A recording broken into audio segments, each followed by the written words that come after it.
ചരിത്രം കുറിച്ച് PSC. Last grade servants പട്ടികയിൽ റാങ്ക് ലിസ്റ്റ് അവസാനിക്കുന്ന അവസാന മണിക്കൂറുകളിലും പരമാവധി പേർക്ക് നിയമനം ഉറപ്പാക്കുകയായിരുന്നു PSC.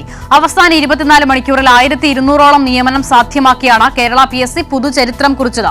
UPSCയുടെ കണക്ക് പ്രകാരം രാജ്യത്ത് PSC വഴി ഏറ്റവും കൂടുതൽ നിയമനം നടക്കുന്ന സംസ്ഥാനമാണ് കേരളം. നിലവിലെ റാങ്ക് പട്ടികയുടെ കാലാവധി വ്യാഴാഴ്ച അർദ്ധരാത്രിയോടെയാണ് അവസാനിച്ചത്. രാത്രി ഏറെ വൈകിയും ഓഫീസിൽ തുടർന്ന ഉദ്യോഗസ്ഥർ അക്ഷീണം പരിശ്രമിച്ചാണ് അവസാന ഒഴിവുകൾ പോലും റിപ്പോർട്ട് ചെയ്തത്. വീട്ടിലായിരുന്ന ഉദ്യോഗസ്ഥരിൽ ചിലർ ഓഫീസിലേക്ക് മടങ്ങിയെത്തി. മന്ത്രിമാരുടെ പ്രത്യേക നിർദ്ദേശപ്രകാരം സ്പെഷ്യൽ ഡ്രൈവ് മുഖാന്തരമാണ് മുഴുവൻ ഒഴിവുകളും റിപ്പോർട്ട് ചെയ്തത്. ഇപ്രകാരം റാങ്ക് പട്ടികയുടെ കാലാവധി അവസാനിക്കുന്നതിന് തൊട്ടുമുൻപ് നിയമന ശുപാർശ നൽകിയത് 9000 പേർക്ക്. അവസാന 24 മണിക്കൂറിൽ വിവിധ വകുപ്പുകളിലായി ആകെ 1200 ഉദ്യോഗാർത്ഥികൾക്ക് നിയമന ശുപാർശ നൽകിയാണ് കേരള PSC പുതുചരിത്രം കുറിച്ചിരിക്കുന്നത്.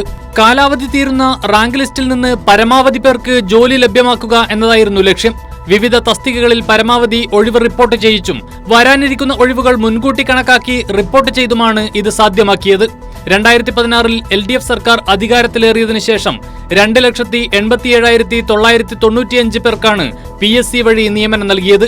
കഴിഞ്ഞ വർഷം 34,194 പേർക്കും ഈ വർഷം ഇതുവരെ 18,964 പേർക്കും PSC വഴി നിയമനം നൽകി. UPSCയുടെ കണക്കുകൾ പ്രകാരം രാജ്യത്ത് ഏറ്റവും കൂടുതൽ PSC നിയമനങ്ങൾ നടത്തുന്ന സംസ്ഥാനമാണ് കേരളം. ഇതിനൊപ്പമാണ് ഒറ്റ ദിവസം കൊണ്ട് 1200ഓളം നിയമനം സാധ്യമാക്കി കേരള PSC പുതുചരിത്രം കുറിക്കുന്നത്. കൈരളി ന്യൂസ്, തിരുവനന്തപുരം.